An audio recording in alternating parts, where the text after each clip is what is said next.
One of these three will plan your destruction for months and smile while doing it. One will destroy your life on impulse and barely remember it. And one, they'll make you think you're the crazy one. Psychopath, sociopath, narcissist. Everyone throws these words around, but almost nobody uses them correctly. In the next 12 minutes, you'll know exactly how to tell them apart. And trust me, one of these is way more dangerous than the others. Quick note, I'm describing patterns, not diagnosing anyone. Real people are complex. Let's start with the one most people get completely wrong. And stick around, because at the end, I'll show you a simple test to figure out which one you might be dealing with. Psychopath. When you hear psychopath, you think serial killer. Hannibal Lecter, cold, dead eyes. But here's the truth. Most psychopaths never kill anyone. Many of them are CEOs, surgeons, lawyers, people in power. Why? Because psychopathy isn't about being evil. It's about a brain that works differently. Research shows psychopaths have less activity in the amygdala. That's the part of your brain that processes fear and emotion. What does that mean? They don't feel fear like you do. They don't feel guilt. They don't panic before doing something wrong. Their emotional gas tank is simply emptier. Here's how to spot them. Superficial charm. They're magnetic, likable. People are drawn to them. No empathy. They understand what you feel, intellectually. But they don't feel it with you. No remorse. Hurt you? They sleep fine. Calculated. They plan. They're patient. 3 steps ahead. Always. Ice cold under pressure. When everyone panics, they're calm. Unsettlingly calm. Here's the key. Psychopaths are largely born this way. Brain scans of children who later develop psychopathic traits show differences from a very young age. This doesn't mean they're destined for prison, but their wiring is fundamentally different, and it's very hard to change. In real life, the psychopath might be your coworker who climbs the ladder effortlessly, stepping on everyone without a second thought, or the charming partner who never really seems to care when you're upset. They're not out of control, they're too in control. Now, people confuse psychopaths and sociopaths all the time. Even experts disagree. But there's one crucial difference that changes everything. And it explains why one is actually more dangerous in everyday life. Sociopath. Remember how psychopaths are born? Sociopaths are made. Childhood trauma, abuse, neglect.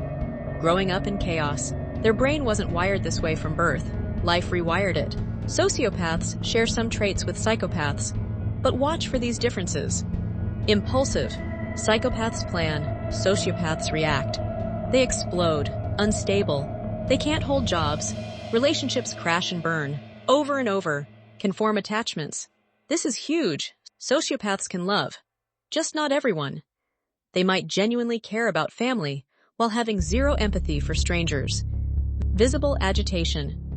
Psychopaths stay calm. Sociopaths get nervous, angry, explosive. You can see it. Some awareness. Some sociopaths know their behavior is wrong. They might even feel bad about it. Sometimes. The sociopath is the person who keeps burning bridges, gets fired, explosive arguments, legal trouble. They're not playing chess. They're just reacting. Here's the good news, sort of. Because sociopathy is shaped by environment, there's more hope.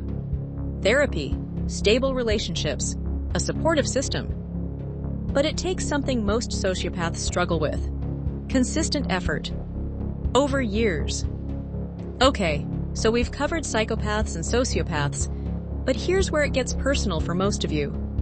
Because if you've ever been in a toxic relationship, you probably dealt with this one. Narcissist. Let's clear something up. Narcissism is not just being selfish. It's not that person who takes too many selfies. Clinical narcissism, narcissistic personality disorder, is something much deeper. Think of it like this. The narcissist has built a castle to protect a wounded child inside, and they will do anything to keep that castle standing, even if it means destroying you. Here are the traits.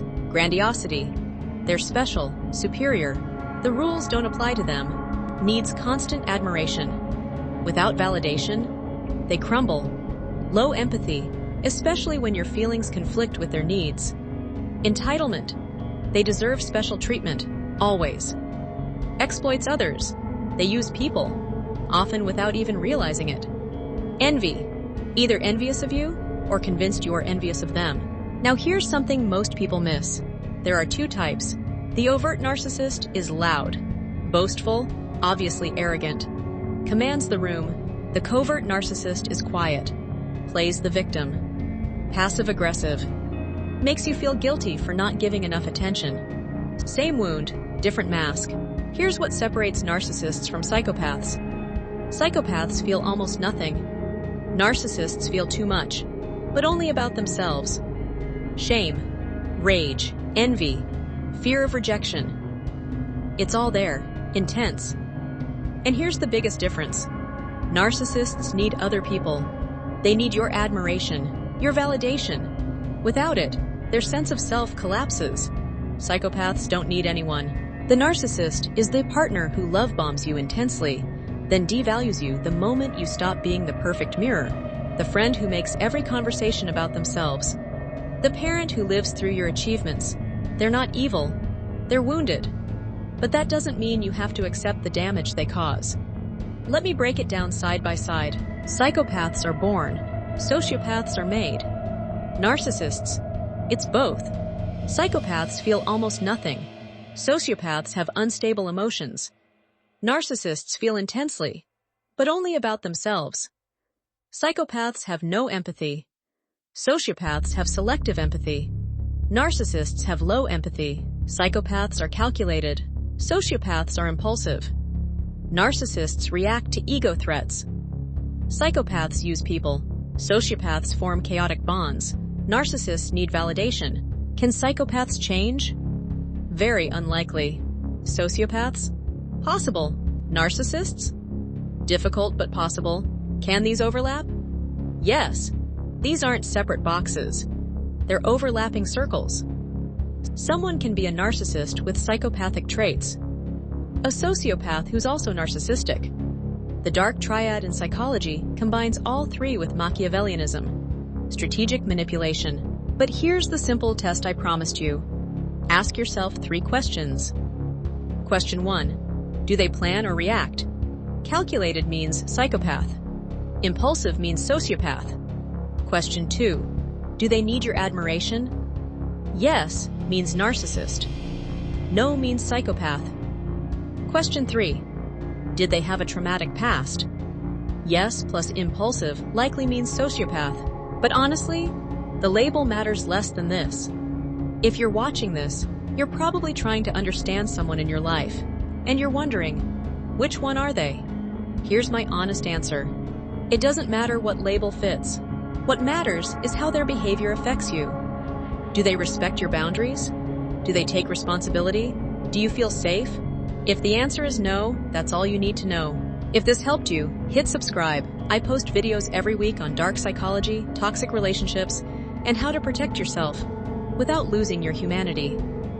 And if you want to go deeper into manipulation tactics, watch my Playbook of the Narcissist series next. Take care of yourself.